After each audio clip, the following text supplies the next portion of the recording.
Welcome back to Crime Chats. Tiny room, microphone, endless crimes. Yeah. Oh, before we get started, why was the inmate in prison sad?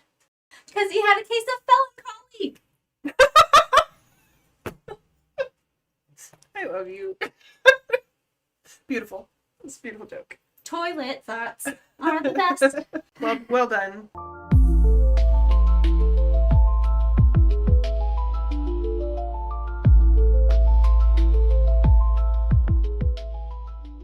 Before we get started, I wanted to tell you about our sponsor, No Stone Unturned Investigations. I honestly couldn't be more thrilled about this. Full disclosure, the owner is my father-in-law. Hi, John. Honestly, though, I'd be telling you guys about him even if he wasn't my father-in-law. He is incredibly intelligent, resourceful, and one of those people who genuinely loves solving problems and helping others. He truly cares about everyone he helps, and he's got a warmth about him that just puts everyone at ease. As a licensed private investigator serving Texas and New Mexico, he helps people locate missing individuals, reconnect with birth parents, identify heirs, conduct background and social media investigations, and much, much more. He even helps attorneys with litigation support and process serving. Basically, he does it all, and he does it all well. If you've ever found yourself searching for answers and hitting a dead end, that's the person I'd call. He will help you solve mysteries with discretion and integrity, and he will leave no stone unturned. Visit nsupi.com or call 512-766-7794. So what are we getting into today? So today's case is not uncommon. Okay. I'm sure many people have heard of it. However, it definitely aligns with our twistiness theme and other themes that will later unfold. Okay. That I'm really hoping you can... I'm not hoping, I know you will. Catch on and fill in those blanks, because, we try really hard. If you've been with us for a while, you know when we take turns on weeks leading the case, and the other person has no idea what's going to happen, right? And so we really try to maintain that concealment until everybody is hearing it from us. Let's go ahead and jump in. Today, we have, as per usual, I need you to close your eyes. You're going to imagine you are someone else, somewhere else, sometime else. You are a young 30-ish-year-old man, and you have your live-in girlfriend, who's 28, and y'all are a solid relationship, several months now, 7 or 8 months long relationship, and y'all just had a pretty typical partner argument about exes and things like that, and so it's been a little heated, but everything ended peacefully, and y'all are happy, and it's fine. It's just a thing that couples go through, right? And y'all go to bed. 3 o'clock in the morning-ish, you are awoken by a man's voice and lasers being pointed in your eyes. Okay. Flashlights kind of blinding you. Uh-oh. And this man's voice says, "We have broken into your house, and we are professionals." Very calm. Very just matter-of-fact point. And as you and your girlfriend are trying to comprehend what's happening, you start really waking up and noticing you've just been burglarized. Burgled. That's such a funny word. And then you're both drugged, zip-tied, and intruders take your girlfriend away. Oh no. Now, Lisa. Yes. If that was truly you, what would be your very next step? Police? Right? Pretty logical. 911? Pretty logical. However, when this man, his name is Aaron, when he does call police, they blame him for murdering his girlfriend. What? And look at none of the evidence in the house. What? What about the lasers and the other man's voice? They say he's making it up to cover that he killed his girlfriend because she's missing. She's nowhere. There's going to be another Lisa doesn't trust the police episode. I can feel it. I can feel it in my bones. So this is the case of Denise Huskins Okay. and Aaron Quinn. Okay. I don't know them. All right. Uh-huh. Hang on to that. Okay. There are maddeningly obvious signs that Aaron was telling the truth, but also it sounds so wackadoodle kind of situation, that's gotta be made up. Yeah. Oh, yeah. And who do you always blame when someone goes missing, their partner. That's Right, number yeah. one, right? So in all of that, the police, trying to be unbiased here, the police did try, they pretended to try. I'm not really sure. Let's get into details. So as Aaron Yes. is waking up, because he's been drugged, right? He's groggy. He wakes up a few hours later and is still kind of groggy, but notices Denise is not there. Okay. So it wasn't a dream. It really happened. And he's walking around the apartment or house trying to figure out what happened, you know? And there are some really weird additions to his home that he did not add. Okay, so wait, just to recap for my brain. Mm-hmm. So he's sleeping, woken up by lasers. Man's voice says, we've broken into your house and we're professionals. Mm-hmm. They take girlfriend. Police think he's making it up and that he killed her. Right. Got it. Yes. So also, as Aaron is coming to and getting the drugs out of his system, as time will do, he remembers they were in wetsuits. Completely black wetsuits. Those are impossible to put on and take off. Mm-hmm. Why would you? And Denise was the one, as they were both forced to consume a mixture of NyQuil and diazepam Oh, wow. as their sedative to Okay. control them. Denise was then forced to zip tie Aaron's hands and ankles together, Okay. and then her own. And then they take her away and he just passes out from the drugs. So he wakes up, right, a couple hours later, but he's remembering these things as they're coming back to him. And in his living room, there is a rectangle outline of red tape on his floor. And in the corner of the room, there's a video camera staring right at that rectangular enclosed Uh-oh. space. Uh-oh.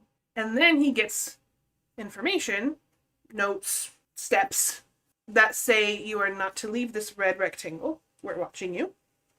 Oh. You are not to call the police. We're watching you, and we have Denise. We've also screen mirrored your phone, so don't get smart with us. Oh, wow. So he sits there, not knowing what to do, afraid for Denise. He's being watched. So his mind is racing for a few more hours. He's just trying to figure out what to do.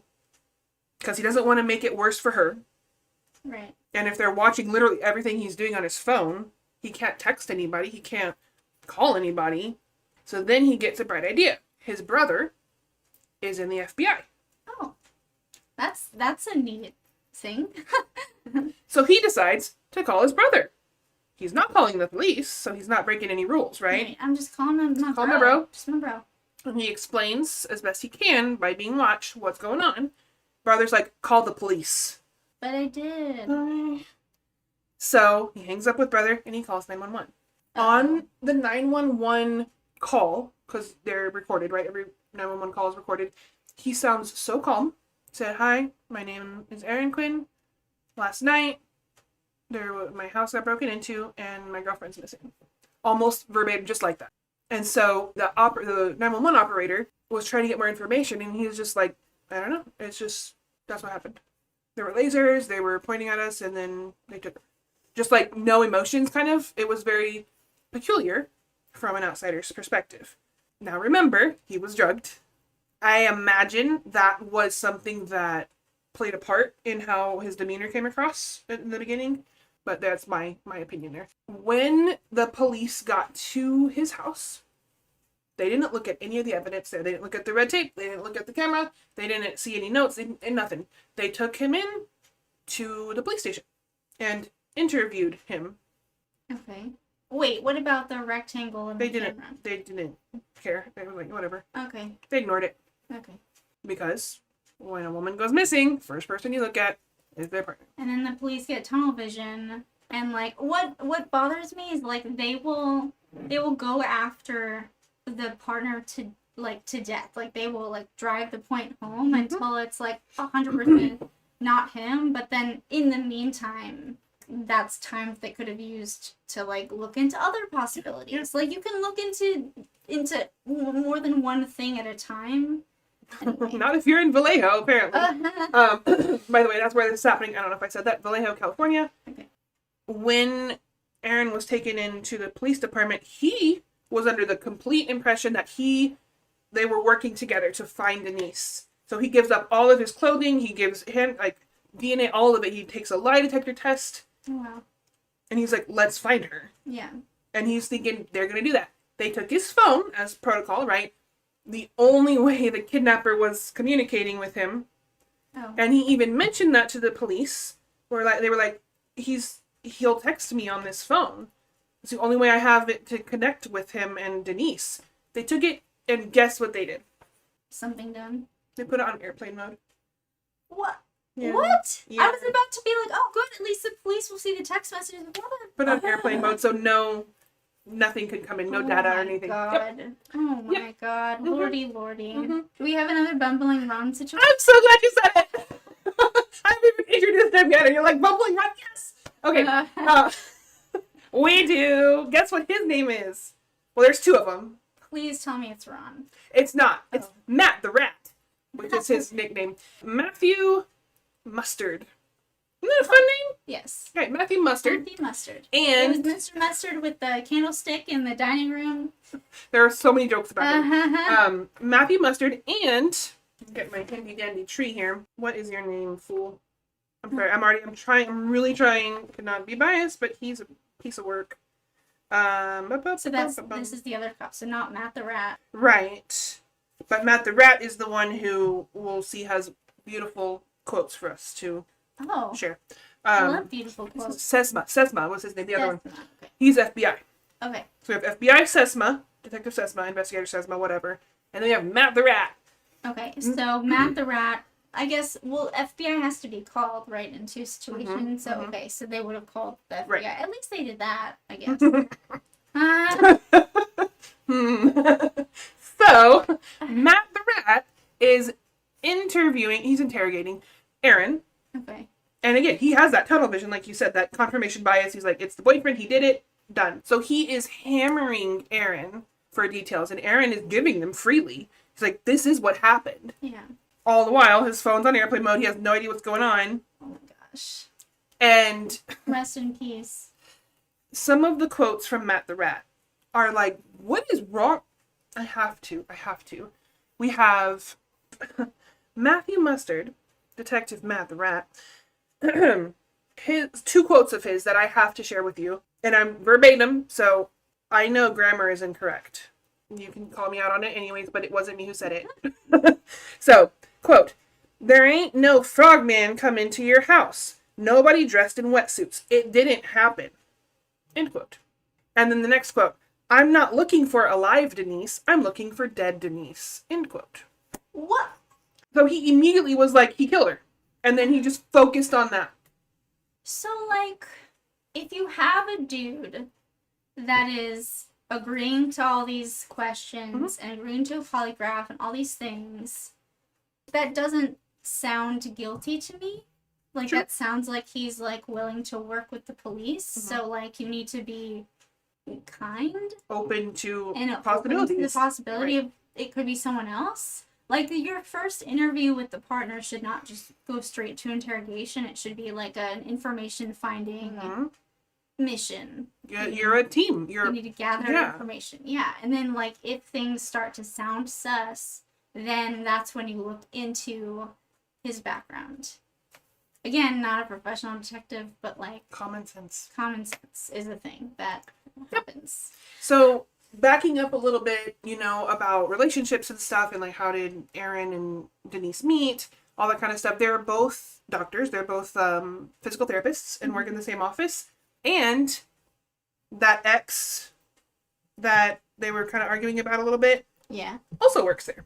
Oh. And she and Aaron were actually engaged to be married Oh. when he broke it off for whatever reasons, right? Okay. But they all three work there, and she's just not happy with that, Denise. Not that she's whatever's deal breaker or anything, but he is still friendly toward the ex, Andrea, and not in any way like cheating on her or anything like that, but just passive, happy, hey, how are you? Good day, that kind of stuff. Mm-hmm. And Denise completely ignores her, which I get it. I mean, I get it totally. It's awkward. It's an awkward situation to have to work with your boyfriend's ex. Right. Right? That's awkward. Anyways, that's kind of the dynamic there. Mm-hmm. They're both just kind of chill people and do their own thing. I mean, they're normal people. So we heard Aaron's side. We need to know what happened to Denise. We have her side. Oh. So she exactly almost interprets everything that happened just like he did, like Aaron did, up until, she's taken away out of the room, right? Because then he doesn't know what's going on, but she does. She's given blacked out goggles and forced to wear them so she can't see anything. She's drugged by the NyQuil and the diazepam and being led away, still cuffed, right, with the zip ties, and forced in a trunk by this now kidnapper. He's intruder and kidnapper. And she's smart. So she's thinking, I need to remember, where we turn, the bumps, how that kind of stuff. She's trying to, she's hopeful, thinking of her future of trying to lead the investigators, the police, to this bad guy. The thing is, they go for a long time. They drive for hours. Oh, no. So it's just impossible. Yeah, it's an impossible Yeah. task. She is taken out of the trunk and moved to a different trunk, and then they drive more. Okay. And this one feels to her like the engine of a sports car, a Mustang, possibly. Huh. So you can feel the difference in like the revving and how the road feels, under the tires and stuff. Yeah. You can tell. It's not a Cadillac where it's smooth, that kind of thing. Yeah. It's a rough riding and the that revving of the engine. And they finally get to a place she can't see because her goggles are all blacked out. And this man takes her to a location, a room, and keeps drugging her. He's forcing her the whole time she's with him, forcing these sedatives down her throat, so she's manipulatable. Manipulatable? Yeah, that's a word, right? I don't know. It is now. So she can be easily manipulated. Yeah. And he's talking in the plural, like we, this, our, this, kind of thing. And he's part of this organization that he's telling her about. He drops other kind of things, like he's just trying to have a conversation with her. And he tells her, in those conversations that he's part of the military. He's a military man, he worked in the military, all these things. And he's almost apologetic in what he's doing to her and what he did, those kinds of things. But it's almost like, matter of fact, we just gotta do it. Kind of, that mentality. Okay. And so she, smart as she is, Denise is like, I need to play in to this role or fantasy that he has so that I can get out of here, Good, yeah. So she's trying to understand him in that sense. And then he tells her, I'm sorry, but now I have to have sex with you. Oh, God. And she goes through all of the scenarios, right? I need to fight. I need to be free. And then she's thinking, no, there's more of them. There's a whole organization. He's told me about this, right? They're going to get... So she kind of just ragdolls. Yeah. Which I get. And she explains how it was a truly out-of-body experience. And I think I've told you about that before, too. It is. When bad things are happening to you, you dissociate. And it's the weirdest thing. If you've never experienced it, I hope you never do. But your body, your brain protects you from those things, I think. And that's what she explained while he was raping her. And after he's finished, he goes away, talks to somebody outside the room, comes back and says, they want us to record it. We're going to have to do it again. And so she's just still goggled, can't see, still drugged the whole time. And so she just, again, he rapes her again. A few hours later, he comes back and says, they didn't like it. You have to make it look like you're enjoying yourself. God. So this is all happening while Aaron is being interrogated for murdering her. And she's perfectly alive, going through it, but she's alive. And he's like, why aren't you helping me? Why, what? And then Matt the Rat comes back and tells him, look, I know you're lying. The lie detector test, it shows you're a liar. Look at this. And then Matt's like, or Aaron's like, I wasn't lying. Yeah. It sounds ridiculous. It's an emotional thing, what I'm doing, So, of course the needle's gonna, So he's like, yeah, when you say it, it's like, yeah, these guys came in wetsuits and guns and flashlights and they abducted my it sounds girlfriend. Crazy, but maybe that was, the point. Maybe, the crazier it is, the less the police are gonna believe them. Mm-hmm. Why didn't you call the police immediately, Aaron? I was told not to. They were gonna hurt us. Yeah. You know, those kinds of things. And, oh, that's likely story. You know, all that kind of banter back and forth. And so we have, I don't know where to go from here because there's so many different ways. We have Denise. She's being held captive, completely sensory deprivation, you know, And situation, repeatedly. and being raped repeatedly. And then he's over here trying to help, you know, find her, and nobody's helping. While that's happening, guess who else decides to pop up? Nancy Grace! And the media. Oh, you don't know Nancy Grace, bless you. I love you so much. She is the absolutely most annoying crime reporter on the face of this planet. Oh. I've heard her name, but, like, I can't picture her or, like, her talking in my head. Good. You will never leave it if you do. Nancy Grace. Immediate, just hard blaming the victim, you know, Aaron, and God. and this murder, and he's saying that these people came in, you know, and she's like, "Rah." And then the media goes wild with it. He's a murderer. Where is she? You know, and of course, as media does, if it bleeds, it reads kind of situation. And then, 48 hours after she was abducted, she's released and seen on CCTV in like a baggy sweatshirt and sweatpants, likely what she was sleeping in when she was taken, and a duffel bag 400 miles away from her boyfriend. This street is the street of her parents' house, the house that she grew up in. Okay. So she calls her dad. Dad answers, talks, and then immediately calls the police to say, she's here. I've got her. What do you think the police do? Blame the dad? No, but that's a good one. Oh. They blame her.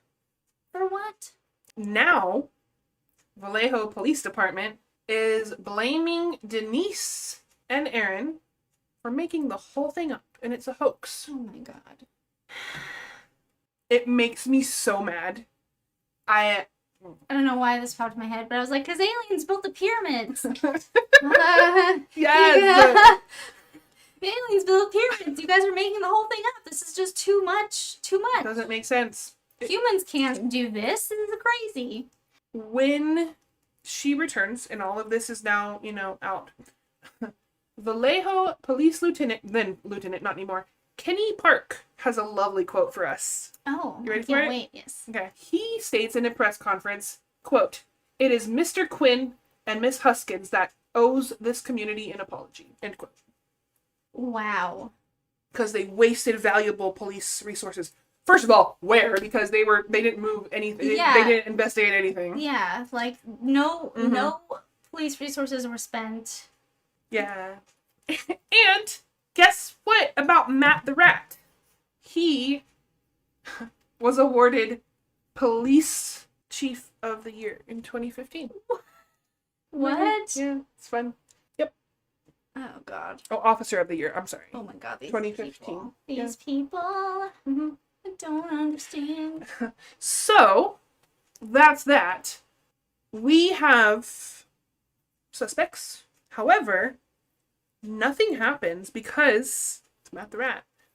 Until a beautiful officer by the name I don't really know how to pronounce, but I'm going to do my best. Sarcasm or actually awesome? Really? Oh, good. Her name is Misty Karausu. Okay. She's a young detective. She's just been moved to the area. This is her first case.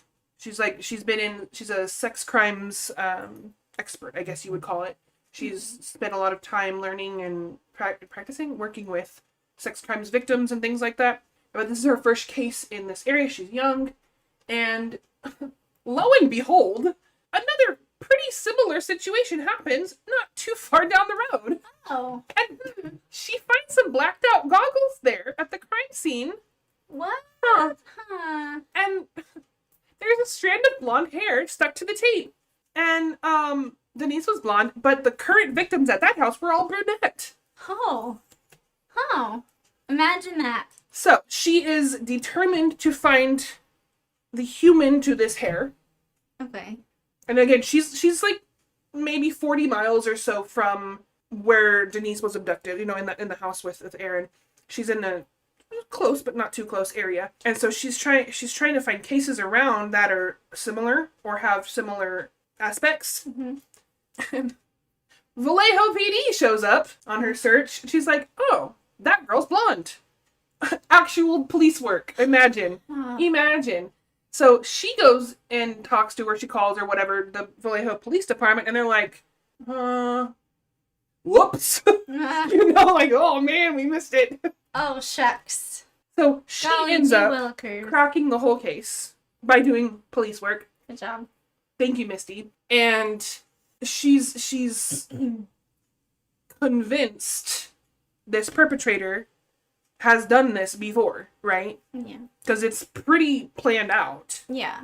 Yeah, this isn't their first rodeo. It's not. There are actually 3 specific break-ins and abductions, very similar, with very similar things. The blacked out goggles, the NyQuil diazepam blend, all these things, the wetsuits and the calm demeanor and, all that kind of stuff. Mm-hmm. And she puts it all together. And she refuses to ignore the red tape and the camera and, all these things. Vallejo Police Department, Matt the Rat, and Mr. Sesma, FBI, whatever, are so hard-headed, they will not admit that they were wrong. Ugh. I'm so sick of fragile male egos. I'm just, like, there's no time for that. Like, there's no room for that. Stop it. Stop being so emotional. Like, they call women emotional. Like, it's the men that are emotional. Actually, so I worked for Holly's, or for Lily Pad, which is a preschool. So Holly started there, and then I started working there. Mm-hmm. And I noticed immediately that, like, the little boys were way more emotional than little girls. And I was like, huh, what is this? So I, like, asked some of their teachers, and they're like, yeah, the little girls are fine. It's the little boys that, like, they start crying and they yelling and whatever. And so I was like, huh, that's interesting. Who convinced us that we were the emotional sex? I mean, I can be pretty emotional. I mean, but, we can be, yes, but. So, are we finished? No, we're not. Because we still don't have the bad guy. Yeah. Who's the bad guy? Glad you asked. Remember, he told Denise that he had been in the military, but not to tell anybody. Of course, right? And not to tell anybody they had sex. Okay. So almost immediately when Denise is interrogated, they ask her, one of the questions was, did he sexually assault you? She immediately says no. Because he said not to, right? Because he knows. Yeah. He knows where she lives. He obviously knows where her parents live 400 miles away. He dropped her off there. They're watching, all of this mind trick stuff. Yeah. And so she says, nope. He didn't do that. And it wasn't, that was part of the reason that the police department was like, they're making it up. So, she is encouraged to hire a defense attorney because they are being blamed for this and they are getting charged. Oh my god. With this hoax. I hope they got so much money out of this. Anyway. Lawsuit, I smell a tort. Mm-hmm. That's beautiful. So her criminal defense attorney's like, just tell me the truth. Just tell me the truth. It sounds very unbelievable, but just tell me the truth. So she tells him everything. And then Misty comes in. She's like, look, it's the blonde hair. And they're like, oh, oops. That bumbling Ron. It is the bumbling Ron situation. Yeah. And we have this guy who's been confirmed a peeping Tom. Okay. He's been arrested for that. He was in the military. He was a Marine. Okay. So let's learn about him. Okay. Because I try really hard, and this might be a bad thing about me, I want to understand the bad guys. I really do. That's a good thing. That's how you figure stuff out. That's criminology. I don't agree with their actions. I want to understand why they did what they did. Yeah. That's what profiling is. So you're just being a profiler. So we have another Matthew, but it's Matthew Muller. Okay. And we're going to learn about Matthew. Matthew, as a child, he was overweight and was bullied for being overweight in school. Okay. He's also an empath. So he used the bad things in school done to him to stand up for others who were being mistreated in school. And his brother was called dumb at one point, and I think he hit the person who said it. Like, he's like a vigilante almost, right? Using the bad stuff that was done to him to balance the other bad stuff happening around him. Right. And his dad when he was in his senior year of high school, left the family to go chase who he was cheating on his mom with. Okay. So he moves in with the cheatee. Okay. And leaves their family behind. So it's single mom and two teenage boys. Matthew Muller decides, I'm just going to join the Marines. So to flip it, I'm just going to do that. Yeah. And there are two possible reasons. One he gave to his mom was, I need discipline and I need to get in shape. Yeah. So that's why he was joining the Marines, to his mom. But later it's kind of confirmed or deduced that he really joined the Marines because he knew college is going to be expensive and his mom's already struggling financially. Military will pay for it. Yeah. And so he kind of, So there's an empath in there somewhere. He's thinking of others. Remember what he did later, but it's okay. This is where he started, right? Yeah. And then in the Marines, he is like a pounds thing. Like he's a really hard worker, but he's also a loner. He doesn't like to be around other people too much. Like when the other guys go out on the weekends when they have free time, he doesn't go with them. Oh, he stays behind, kind of thing, and that's fine. Maybe he's an introvert, right? I get that. I get that part. Antisocial, maybe. Right. And then he asks to be, what is that? Discharged, honorably discharged. You can ask for that? He later confesses to his mom, his family, that he has bipolar disorder. Oh, okay. And self-diagnosed? Nope. Oh, okay. It was diagnosed by a professional psychiatrist. Okay. He had major depressive disorder and bipolar disorder. Yikes. Which really haunted him in war. So that's why he was able to honorably be dismissed, be discharged, whatever. Yeah. He comes back home. Okay. Tells his parents, or his mom and his family, like, look, I've got bipolar and sometimes it's just hard, and typically, like, in a pattern, his winter and spring months were just low. He could barely get out of bed. He had no stamina. Okay. He was like, what's the purpose? What's life? And then summer and fall, he was like full of energy and manic and all these like get things done. Right. Pretty typical of a pattern of, manic depressive kind of situation in bipolar. And I had my DSM out and had it ready, but I just really explained it to you right there. So I don't even have to read it. Yeah. That's what he was dealing with for years. And then he enters the police force. Okay. Because he's a decorated vet, right? Yeah. He did such a good job over there. He just, honorably discharged, all that kind of stuff. So he enters the police force. Guess who he meets? Matt the Rat? Other one. Oh, Sesma. FBI yes. Sesma. And they're acquainted, whatever. And then he's doing his peeping Tom stuff and, all these like little things. Officer Sesma has also been dating Andrea. Remember Andrea? Yes. The ex-fiancée of Aaron? Oh, yes. Would that not be a major conflict of interest for a case? Yes, it would. Absolutely, yeah. What are they doing in Vallejo? I don't know. Descendants of Bumbling Ron. He's everywhere. He's everywhere. So we have FBI agent Sesma in a relationship with Andrea, who is Aaron's ex-fiancée. Okay. Which kind of makes sense why they're pigeonholed in this idea that Aaron's the bad guy, because all they're hearing is negative, probably, from Andrea about Aaron. So they're not going to believe him. Personal conflict of interest, dude. So there's that. She's not involved. Why is she able to just, say, are you bringing work home? And, probably they're not following any procedures. So. Oh, God. Yeah.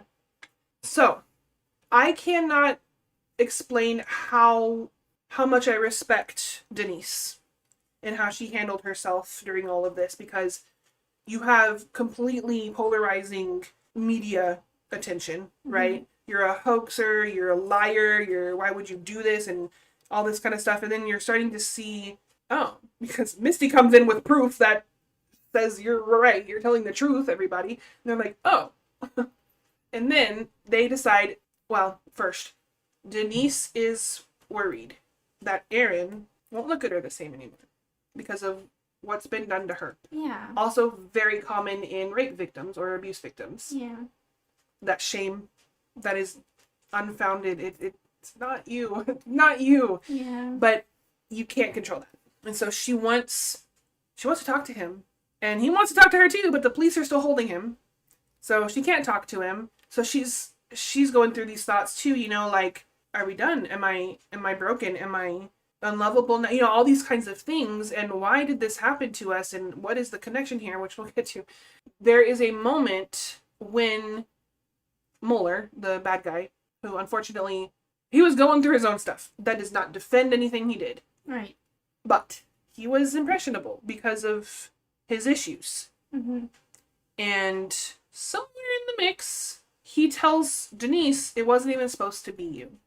It was supposed to be Andrea. Oh. So somewhere in there, I am convinced, it's not been proven, I am convinced Mueller and Sesma, or Mueller and... Yes, Sesma was involved, probably. Right. Sesma was like, oh, this B word that I'm dating, she just did all this stuff. Hey, you're crazy. Can you go be crazy and do bad things to her? But then why would he go to the wrong house and get Denise? Yeah. And later interviews, Aaron says both of them were blonde, had similar physiques, like from the back, it's hard to tell the difference, kind of thing. Okay. But if you knew them, you know they're not the same. Like, nothing about them is similar kind of situation.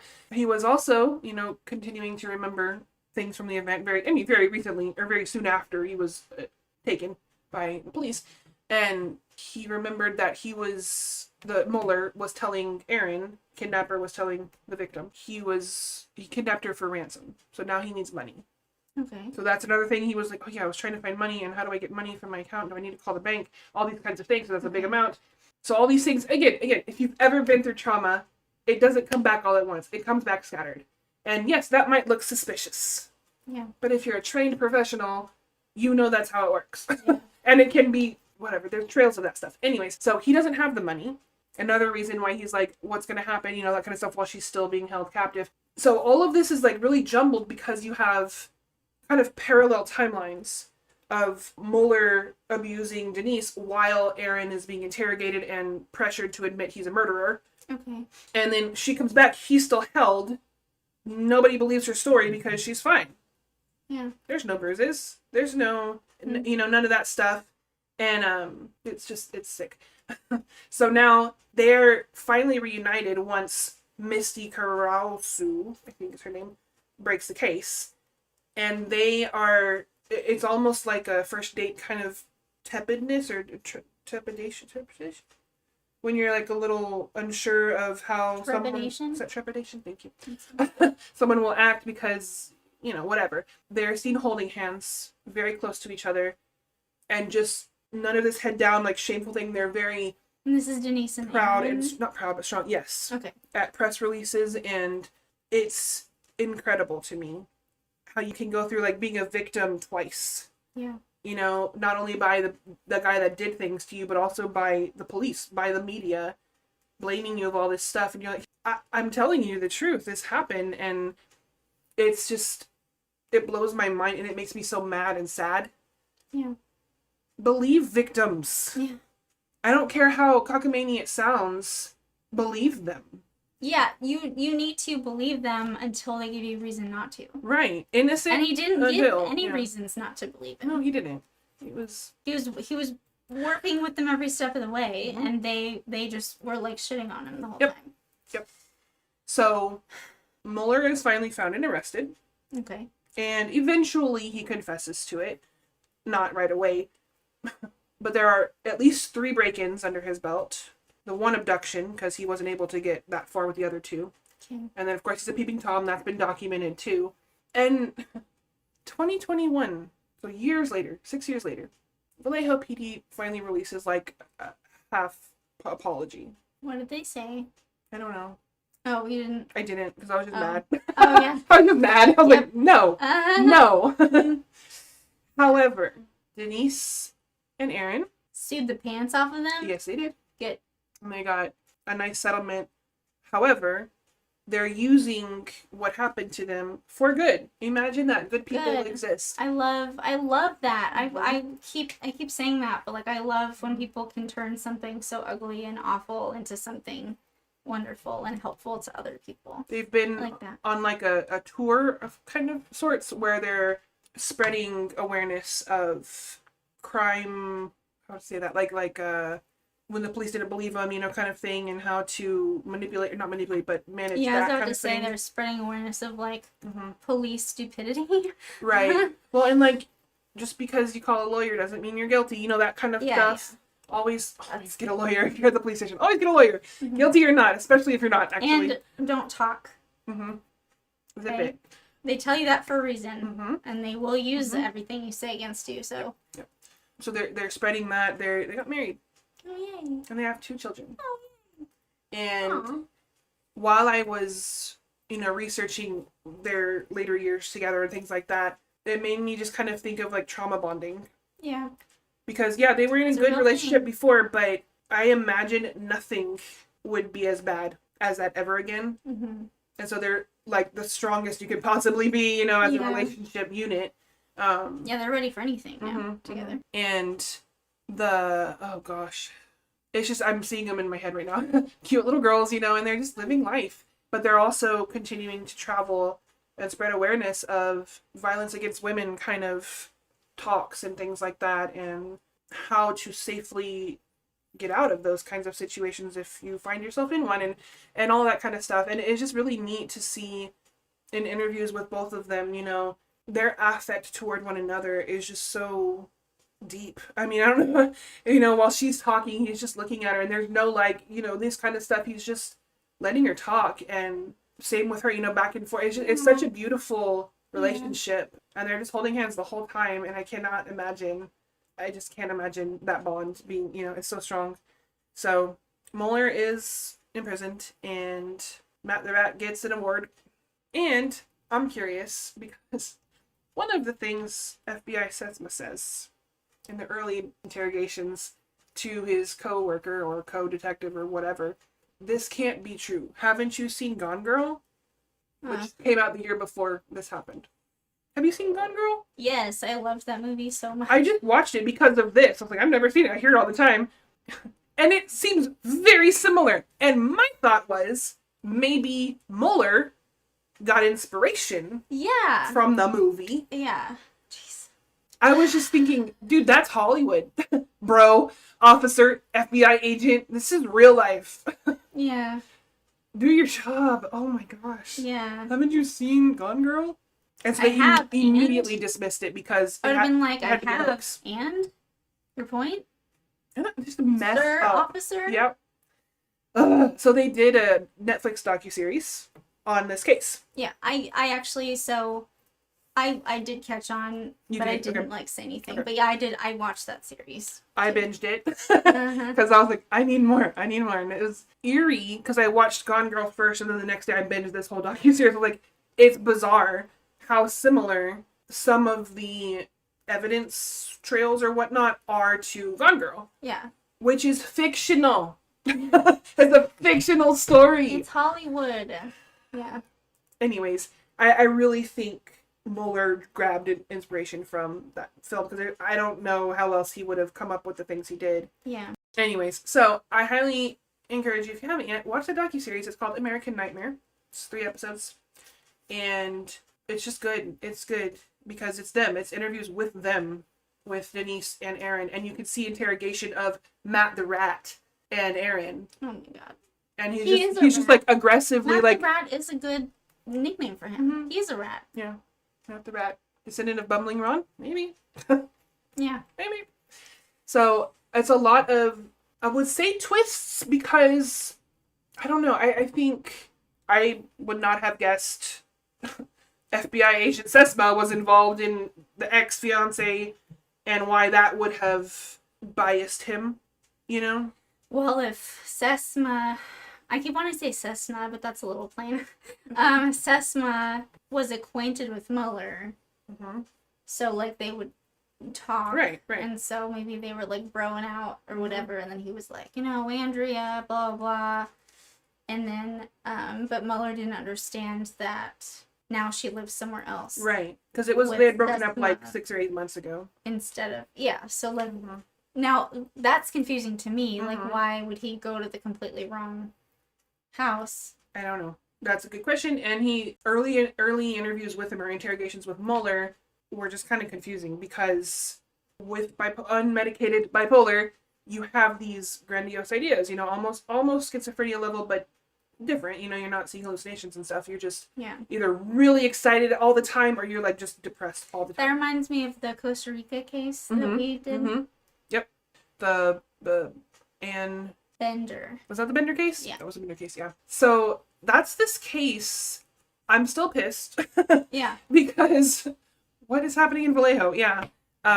So I'm adding now to my Okay. list of things to remember. Yes. So now, if you must get murdered, don't do it in the UK, but also don't do it in Vallejo, California. Right. Don't do it. Those cops can't be trusted. Check your PD Uh-huh. areas Yeah. before you move. Yeah, before you move somewhere, make sure that the cops actually know what they're doing and, you know. It just makes me angry. Like, how do you get to be an FBI agent or a police chief or whatever with such confirmation bias? They all have confirmation bias, though, at some point. Stop. Just stop. Yeah, just stop. Do your job. Yeah. Investigate. I don't know. Follow clues. Look at things. Even if it looks completely out of the realm of possibility. That's the point. Also, you become a detective to detect. What's that? Like, I would love to be a detective. Mm-hmm. And if there was, you know, even if it's a weird story, I want to sink my teeth into that. Mm-hmm. I want to look into everything about that. I want to be like, wow, that's so weird. Let me look into all of the different options. You know, I mean, my ADHD would be having a field day and be like, oh my God. I think that would be an incredible What's this? And what's this? position, And what yeah. happened here? And let's look here. Yeah. Or maybe that's nothing, but let's test it anyways, because it could be something. That's Yeah, the whole exactly. point. Yeah, I know. It's hard to describe this case because I didn't want to go into it like Gone Girl. Yeah. And that's what most coverage of this case does, because it wasn't. It wasn't that. But that's what the public made it out to be. Yeah. Because FBI SESMA said, this can't be real. Haven't you seen Gone Girl? Aaron was not, from the beginning, he didn't give any, like, he was never suspicious at all. Like, he never did anything remotely suspicious. So, Right. like, they should have looked elsewhere first. Shoulda, coulda, And then woulda. if they found a connection, they would have come back. But Well, and poor Denise, like, they could have probably saved her. and that's one of the other things, too. If they hadn't turned his phone on airplane mode, Denise, Aaron, Misty are completely sure they could have saved her from the subsequent rapes. Yeah. Because the police would immediately have gotten messages which would have confirmed the story. Yep. Immediately. And location. You can ping locations. Yeah. They would have found them. Yeah. Don't ever put a cell phone that you found on a case, don't ever put that on airplane mode. I don't know. You need to track. I don't know what the thinking was there, because even if you think and you have evidence that the man in front of you is a murderer, You want to look into their text messages. Exactly. And if they get text messages in the interim while you have them, you want to look at those because they might have clues. Hello. it's such a dumb choice. I don't know why they would have. I don't know why they did that. I don't know what their thinking was. They were so sure that he was guilty. So he's not going to get any text messages. He's the one that's been making this all up. So I'm just going to put it in airplane mode. Like, I'm Matt the Rat, and I approve this message. Do. Matt the Bumbling Rat. Nice. Uh-huh. Also, they've done a lot of interviews, Denise and Aaron. They've been on Crime Junkie. They've been on, obviously, like ABC News and all the big networks too, but they've done a lot of interviews with podcasters. And I think, I'm not sure, but I think because, my mind, if you keep the case alive in media, I don't know, I think that's smart. Yeah. I think it's smart. Yeah, we talked about that last week too, with like that way you have other people thinking about it, and then other people can like call them with tips or whatever, and then they don't forget about it. And I mean, that Kristen Smart case, you know, thank God that they did keep it alive like that, because that podcaster's the only dude that actually solved it. Well, as many terrible officers and investigators there are that we cover and talk about, I'm also convinced there are a lot more good ones.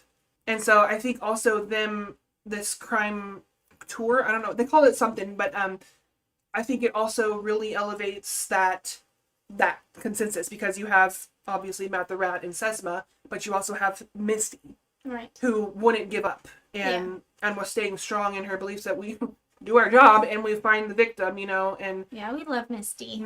so I don't know, I'm just proud of these people because they've been through craziness and they're using it for good. And it just made them stronger, Yep. and they didn't let it break them apart. Because a lot of times things like that yeah. can break relationships apart. Too much to carry.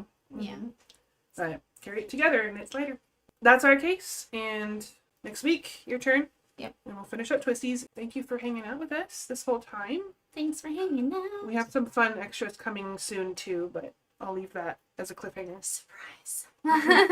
Don't forget, like, share, subscribe, comment, follow, all the things. Thanks, guys. Bye. Bye.